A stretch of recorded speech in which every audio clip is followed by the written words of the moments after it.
kepada Allah Subhanahu wa taala. Sebagaimana proklamator kita Bung Karno pernah berkata, berikan aku 10 orang pemuda, niscaya akan kugoncangkan dunia ini dengannya. Hadirin yang dirahmati Allah Subhanahu wa taala. Masa muda adalah nikmat dari Allah Subhanahu wa taala yang harus kita syukuri. Di mana kita sebagai seorang pemuda yang telah Allah anugerahkan bentuk fisik, jasmani, rohani yang kuat, sehingga mata kita masih bisa melihat dengan tepat, tangan kita masih bisa mengangkat benda yang berat-berat, kaki kita masih bisa berlari dengan cepat seperti kilat, wajah tampan dan cantik bisa memikat para masyarakat. Maka pergunakanlah wahai para pemuda di masa-masa yang seperti ini, di waktu-waktu yang seperti ini, untuk kita taat kepada Allah Subhanahu wa taala. Namun justru sangat menyedihkan, sangat memalukan, bahkan memilukan di zaman milenial ini, di masa yang penuh semangat ini, tidak sedikit pun para pemuda yang kaya raya, serba ada, yang istilahnya orang tuanya bertitulkan insinyur, dokter, nurse dan sebagainya, HP-nya iPhone, motornya Mercedes-Benz, rumahnya bertingkat-tingkat, ladangnya ada di mana-mana, tetapi sayang beribu sayang, batinnya tersiksa, hatinya gundah dan gelisah. Dikarenakan apa? Dikarenakan sudah terjerumus dengan nikmatnya bernarkoba, yang asyiknya mabuk-mabukan, tiap malam pergi ke diskon, dan sukanya menikmati perawan perempuan. Maka perbuatan pemuda seperti inilah yang akan menghancurkan bangsa, yang akan meresahkan keluarga dan masyarakat, dan yang akan disiksa oleh Allah Subhanahu wa taala di dalam api neraka jahanam. Na'udzubillah, tsumma na'udzubillah min. Padahal Syekh Mustafa Al-Hailani, seorang pujangga Mesir, pernah berkata, di tangan kita lah, di tangan para pemuda lah urusan umat digenggam, dan pada kaki-kaki mereka lah hidup dan matinya umat ini. Hadirin yang dirahmati Allah Subhanahu wa taala. Maka daripada itu timbul pertanyaan di dalam hati kita, bagaimana kita sebagai seorang pemuda yang berbadankan gagah, pikiran kuat, untuk kita menjadi harapan bangsa, apalagi harapan mertua, supaya kita terhindar dari dampak-dampak negatif di era globalisasi yang luar biasanya bahayanya.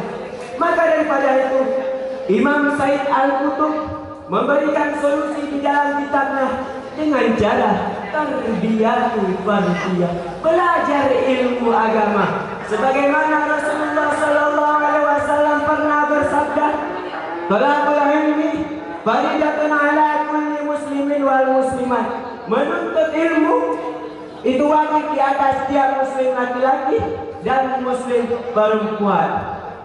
Hadirin yang dirahmati Allah Subhanahu wa taala. Maka daripada itu, kita yang telah Allah berikan nikmat yang tidak kekurangan sedikit pun, marilah sama-sama kita gerakkan badan kita, kita gerakkan anggota tubuh kita, kita langkahkan kaki kita dari rumah untuk kita pergi ke pondok-pondok pesantren, untuk kita pergi ke majelis ilmu, ke balai pengajian.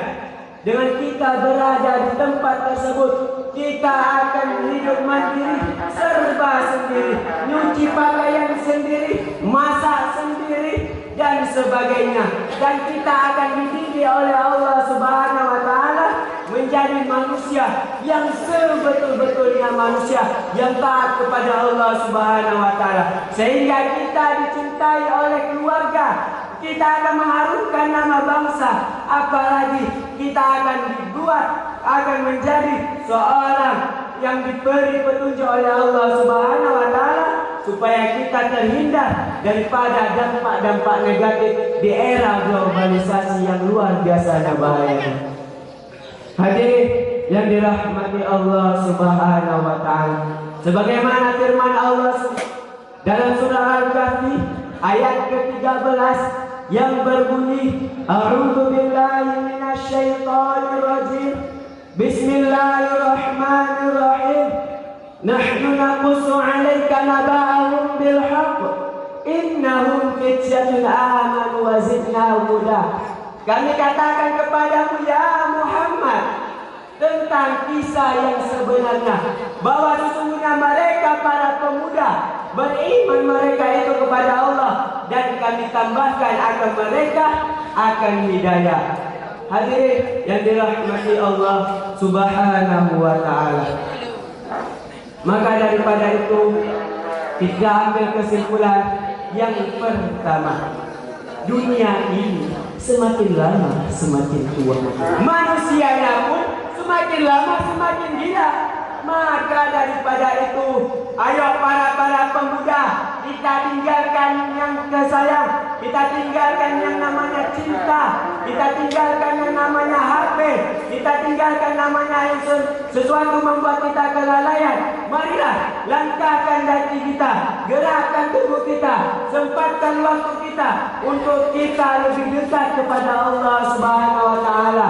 Lebih sering lagi kita untuk mencintai Rasulullah. Kita jalani syariat Islam, kita jalani dakwah Rasulullah yang telah berjuang pada masa dulu sampai sekarang, titik penghabisan yang dibawa oleh para ulama yang masih disisakan oleh Allah Subhanahu wa taala di dalam dunia yang fana ini. Marilah sama-sama kita menjadi orang yang taat. Dengan kita taat, kita akan dicintai oleh Allah. Kita akan terhindar dari segala apapun yang akan membawa kita ke dalam jurang api neraka. Yang kedua, di dalam kitab Ta'lim Muta'alim ada sebuah syair, jadilah kamu seorang laki-laki, ya, walaupun tak memiliki cita-cita setinggi bintang suraya, walaupun kaki kamu masih di bawah bumi. Himmatul rijal tasqutul jibal. Semangat lelaki dapat menghancurkan gunung-gunung. Ma'asyiral muslimin wal muslimat rahimahumullah. Mungkin ini saja yang dapat saya sampaikan. Terima kasih atas segala pendengaran. Mohon maaf atas segala kehilafan. Tiada gading yang tak retak, retaknya itu boleh disusun. Tiada manusia yang tak bersalah, salahnya itu harus dimaafkan. Jalan-jalan ke kota Langsa, singgah sebentar, begitu ini. Pidato saya berakhir sudah, saya akhiri sampai di sini. Usikum binafsi taqwallah. Assalamualaikum warahmatullahi wabarakatuh. Waalaikumsalam.